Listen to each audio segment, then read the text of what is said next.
Welcome back, boys and some girls. Recently I played Overthrown's new update, the Woolies update or the Livestock update, and as I thought when I played it, I really do have some suggestions I want to add or say. So this is pretty much what's going to go in this video, just straight up suggestions for the developers. I'm also going to post it on the Steam discussion for them to be able to read it rather than view the video, because I guess it's more easy to just read. I don't know. See it. Suggestion number 1 is about NPC behavior. For now, it's very lacking. The pathing is very strange, with NPCs actually preferring to climb over rocks instead of just using stairs, and farmers are working in very strange ways. They work in random tiles instead of working in specific orders of action.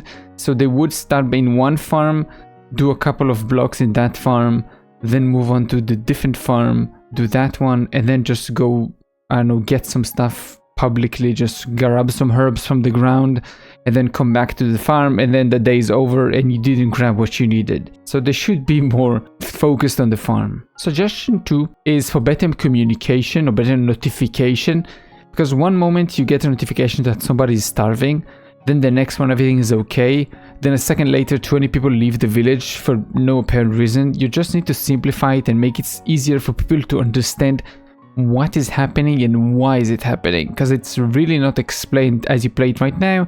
You need to have more game time and eventually you will get it. Number 3 is about the town hall capacity. Right now the maximum is 100 citizens and it's not enough for even the current amount of limited buildings. So later on, when we have a bigger amount of variety of buildings, more things to do, then we need more citizens, because right now it's definitely not enough to have even what we have right now. And if you want to make it at scale, you want to make it bigger, then that's way worse. You need a lot more citizens. Point number 4 is about buildings. They should be upgradable or mergeable, whatever you want to say. They should be able to house more members in each one, instead of you having to spam so many buildings of the same kind just to get 2 or 3 more people to actually do the job.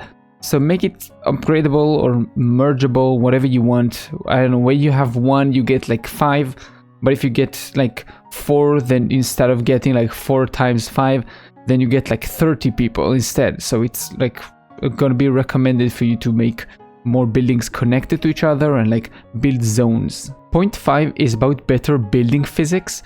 Currently, you can't build any kind of ceilings or tunnels of any kind, because you can only have really one height per block. So if you want to build any kind of building, then you need to make weird tunnels and then cover them with even more weird blocks just to make it some kind of a resemblance of a building, and it doesn't look good. Suggestion number 6 is about the fashion in the game. It should also change the citizens' clothes in the game. In addition to the increase of happiness that it also gives you, it will allow you to see who already is affected by the building, and also gives more actual purpose to the building, and it's just nice to see new clothes on new NPCs. Suggestion 7 is about the woolly barn. It should have an NPC attached to it to actually harvest the wool from the creatures, to avoid them growing and becoming angry and then forcing the citizens to hide until the guards come to fix the problem. The reason it's so disturbing is because the NPCs are already problematic with the way they work, as I stated in point 1, so we don't need any more problems. Suggestion number 8, the population page should have more features and explanations, so it's actually easier for you to understand each citizen's stats and locations. You should be able to filter some things, so it's going to be easier for you to actually get some stats going and to understand what to build and what is missing and who is where. Very simple and nice stuff, you know. Number 9, you should allow some kind of item to be crafted or used or unlocked to make soldiers follow you and aid you in attacks, so they're not only used in defense. And if it's actually already in the game, then I just don't know how to do it. Number 10, food diversity is quite harder to achieve than just giving one type of food, so it should give you buffs. Like, I don't know, workers work even faster or they need less food, similar stuff. It's just good to encourage players to actually build more and build more diversely.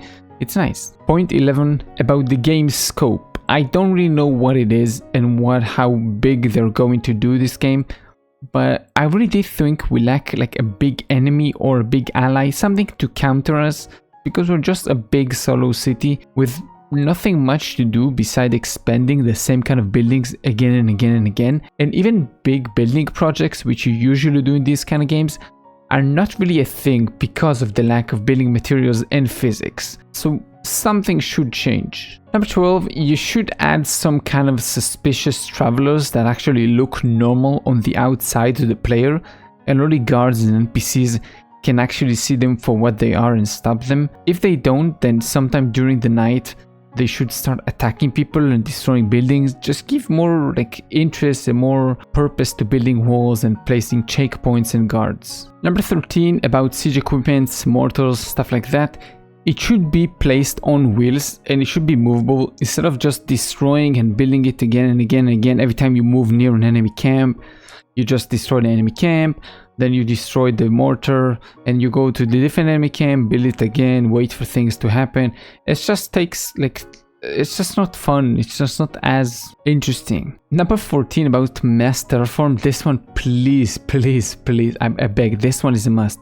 There's quite a few times where I find myself actually needing to raise or lower like a big amount of land, and doing it one by one always takes so long. All I ask for is the ability to choose multiple blocks to terraform, either raise them or lower them. Just let me choose a few. Number 15, we need more seasonal impacts like the winter food shortage and the summer apple thingies. It just makes playing ahead much more fun and give more purpose to each season and just makes the game more interesting. Number 16, the bathhouse should give a buff that's very similar to the food diversity buff, but don't give any debuff to dirty citizens, things like that, because it will just ruin the whole start of the game. It should be a reward for a system that has been well set up. And that's pretty much it. I do have to say, good updates from the devs, good communication from the devs. They did a lot of good. The performance has been very changed. I couldn't even get 50 citizens before and now I can get 100 and it's like 50, 60 FPS, pretty stable. It's not crazy high, but it's pretty stable, which is nice. And yeah, keep on doing what you do. But that's gonna be it. I hope you enjoyed this one. If you did, thank you. If you didn't, I want to know why, so I can improve. Instead, that keeps us safe. See you in the next one. Bye bye.